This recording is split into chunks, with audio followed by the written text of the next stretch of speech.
السلام علیکم دوستو، کیسے ہیں آپ سب؟ میں زمینہ فیاض ایک بار پھر آپ کے ساتھ تو میں شروع کر رہی ہوں دل تو نے چرا لیا پارٹ 3۔ صبح پیر میں درد کی وجہ سے اس کی آنکھ کھلی، برابر نظر پڑی تو سالار کو سوتا پایا۔ کھڑے ہونے کی اس میں ہمت نہیں تھی۔ وہ اٹھ کر بیٹھی اور اپنی طرف کے سائڈ ٹیبل پر پین کلرز چیک کرنے لگی، پر ادھر نہیں تھی۔ اس نے دوسری سائڈ ٹیبل پر نظر دوڑائی تو ادھر ٹیبلٹس رکھی ہوئی تھی۔ اب وہ تھوڑا سالار کی سائڈ پر کھسکی اور ہاتھ بڑھا کر ٹیبلٹس اٹھانے لگی، پر اس کا ہاتھ ہی نہیں جا رہا تھا ٹیبلٹس تک۔ وہ تھوڑا اور جھکی۔ اب اس کے کھلے بال سالار کے چہرے کو چھونے لگے۔ اس نے ٹیبلٹس اٹھائی۔ اسی لمحے سالار کے پاس رکھا الارم زور سے بجا تھا۔ اس سے پہلے کہ وہ پیچھے ہوتی، سالار نے کروٹ بدلی۔ ماہین کا توازن بگڑا اور دوسرے ہی لمحے اس کا سر سالار کے سر سے ٹکرایا۔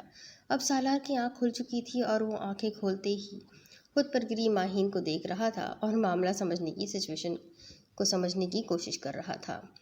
وہ میں یہ ٹیبلٹس اٹھا رہی تھی۔ ماہین پیچھے ہوتے ہوئے اپنی صفائی میں بولنے لگی۔ اچھا، سالار ایک لفظی جواب دے کر واش روم میں چلا گیا۔ ہے اسے کیا ہوا؟ ماہین الجھی اس کے رویے پر۔ عین وقت نکل رہا ہے،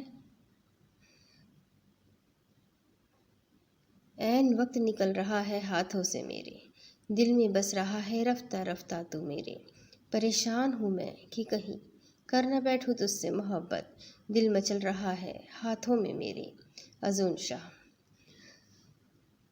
وہ حیران تھی اس کے رویے پر کہ اس نے نہ کوئی غصہ ظاہر کیا، نہ ہی بیزاریت اور نہ ہی کوئی طنز۔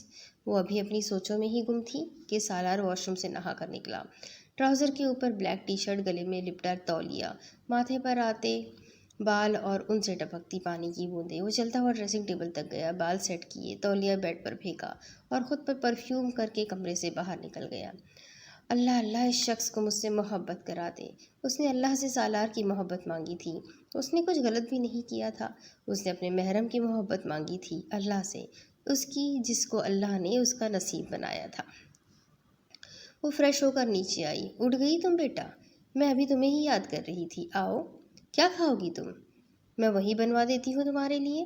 اس کو نیچے آتا دیکھ کر ماما بولی تھی۔ کچھ بھی بنوا دے موم؟ چلو اچھا، میں تمہارے لیے آملیٹ اور پراٹھا بنوا دیتی ہوں۔ تم جاؤ، سب کے ساتھ بیٹھو، میں لگواتی ہوں ناشتہ۔ نہیں موم، کچھ ہیلپ ہے تو میں کروا دیتی ہوں، وہ آگے بڑھتے ہوئے بولی۔ ارے نہیں، ہیلپ کیسی، بس نسیمہ ابھی ناشتہ لگا دیتی ہے، تم جاؤ، شاباش، بچوں کے ساتھ بیٹھو، پوچھ بھی رہے تھے سب تمہارے بارے میں، جاؤ شاباش۔ وہ مسکراتے ہوئے اسے کہہ رہی تھی۔ ان کے کہنے پر وہ لاؤنج میں آ گئی۔ وہاں سب بچہ پارٹی بیٹھی ہوئی تھی۔ اسے دیکھ کر وجیہہ فوراً کھڑی ہوئی۔ بھابھی آئے بیٹھے، میں آپ کو دھماکے دار خبر سناتی ہوں، بیٹھے بیٹھے۔ وجیہہ ماہین کو صوفے پر بیٹھنے کا کہہ کر صوفے کے پاس کشن لے کر بیٹھ گئی۔ اچھا، ایسی کیا خبر ہے؟ ماہین کے چہرے پر مسکراہٹ تھی۔